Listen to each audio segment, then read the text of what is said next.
করবেন? ইমাম সাহেব খতিব সব তাহলে কি হয়েছে? কোন জালেম ইমাম খতিব হইতে পারে না। সম্মানিত ভাইয়া, এটার থেকে আরেকটা শিক্ষা নিতে হবে, কোন জালেম জুলুমবাজ যেমন মসজিদের ইমাম নেতা হতে পারে না, কোন জালেম বা জুলুমবাজ রাষ্ট্রেরও নেতা হতে পারে না। মসজিদ কার ঘর? জমিন কার? আল্লাহর ঘরের ভিতরে যদি জালেম স্থান না পায়, তাই আল্লাহর জমিনের মধ্যে জালেম স্থান হয়। মিথ্যা বললাম? রাগ করছেন? রাগ করলে তো আমার কিচ্ছু করার না, এটা তো আমার কথা না, কোরআনের কথা। সম্মানিত ভাইরা, এরপরে আল্লাহ বলতেছেন, এই যে তখন আমি কথা বললাম, এটা নুরুজ্জামান নোমানির ওয়াজ না। আল্লাহ রাব্বুল আলামিন বলেন, ইয়াইযুকুম ওয়াযা ইয়াইযু। আমরা ওয়াজ করি না? আল্লাহ কয় তোমাদেরকে ওয়াজ করছি। এই ওয়াজটা কে করছে? আল্লাহ কয় তোমাদেরকে ওয়াজ করছি, নসিহত করছি। কেন? লাআল্লাকুম তাযাক্কারুন, যেন তোমরা সফল কাম হতে পারো, তোমরা যেন বুঝতে পারো, তোমরা যেন উপকৃত হতে পারো, তোমাদের যেন ফায়দা হয়। এই জন্য আমি তোমাদেরকে এই ওয়াজগুলা করলাম। তিনটা গ্রহণ করো, তিনটাকে বর্জন করো।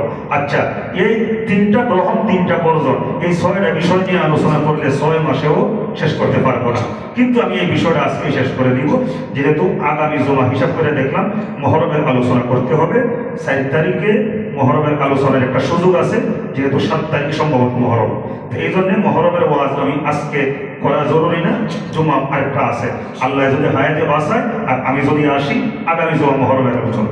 এখন কথা হচ্ছে, আল্লাহ যে শুরুতেই বলছে ইন্নাল্লাহা ইয়া'মুরু বিল আদল, আল্লাহ তোমাদেরকে নির্দেশ দিয়েছেন যে তোমরা আদল করো, সুবিচার করো। সুবিচার করা দরকার আছে না? আজকে আমাদের সমাজে সুবিচার না অবিচার? ম্যাক্সিমাম অবিচার। শোনেন, রাসূলের একজন সাহাবী, তার নাম নুমান ইবনে বশীর রাদিয়াল্লাহু আনহু। এখন আপনারা অনেকেই ধরা খেয়ে যায়, আমরা অনেকেই ধরা খেয়ে যাবো, আমিও ধরা খাইতে পারি যদি এই বদগুণ যদি আমার মধ্যে থেকে যায়। বাইরে আমার বন্ধুরা, আমার নুমান বিন বশীর রাদিয়াল্লাহু তাআলা বলেন, আমার পিতা আমার মাকে বললেন আমি আমার ছেলের কিছু দান করলাম।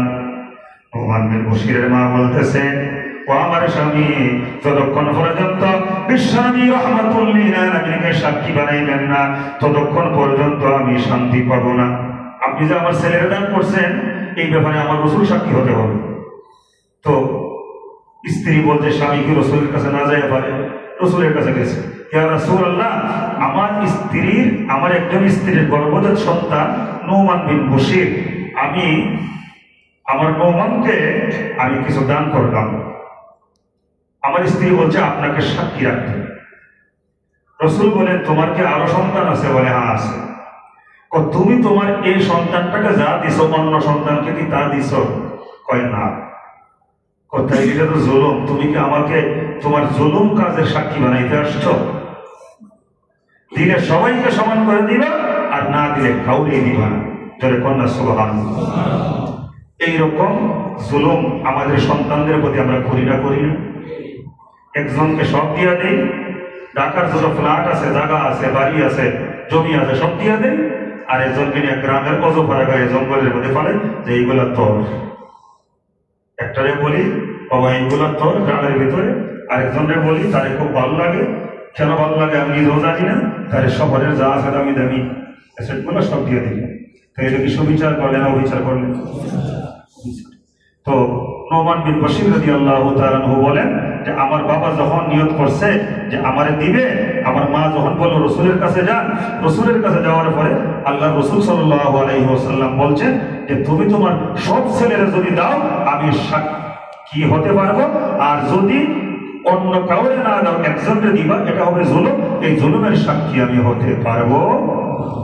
তাইলে আজকের থেকে আমাদের ছেলে মেয়ে যে কয়জন আছে সবাইকে কি আমরা সব সমান চোখে দেখতে পারবো? এটাই হচ্ছে ইন্নাল্লাহা ইয়া'মুরু বিল আদল। যারা আলহামদুলিল্লাহ। দেখেন, যারা আদল করে আল্লাহ পাক তাদেরকে সম্মানিত করে, ঠিক না? তার একটা প্রমাণ আপনারা জানেন, মক্কাতুল মুকাররমায় একবার কাবা ঘর নির্মাণের সময়ে হাজরে আসওয়াদ পাথর স্থাপন নিয়ে একটা ফেসলা ছিল, মনে আছে আপনাদের?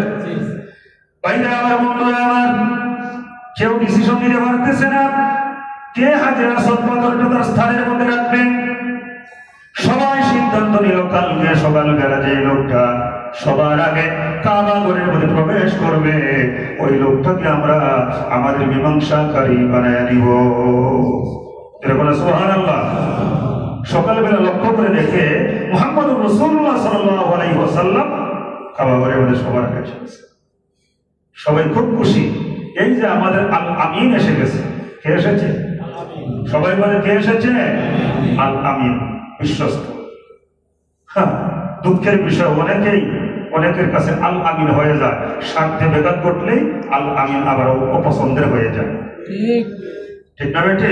মুহাম্মদুর রাসূলুল্লাহ সাল্লাল্লাহু আলাইহি ওয়াসাল্লাম মক্কার কাফেরদের কাছে আল আমিন ছিল, কারণ তখনও তো নবুয়তের কথা বলে নাই, ইনসাফের কথা বলে নাই। যখনই নবুয়ত পেয়ে গেছে, যখনই দাওয়াত দেওয়া শুরু হয়ে গেছে, এখন আর আল আমিন নাই, এখন ওর মাইরা বলাই তৈরি।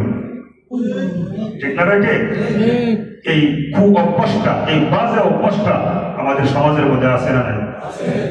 আরে ভাই, মাথায় রাখতে হবে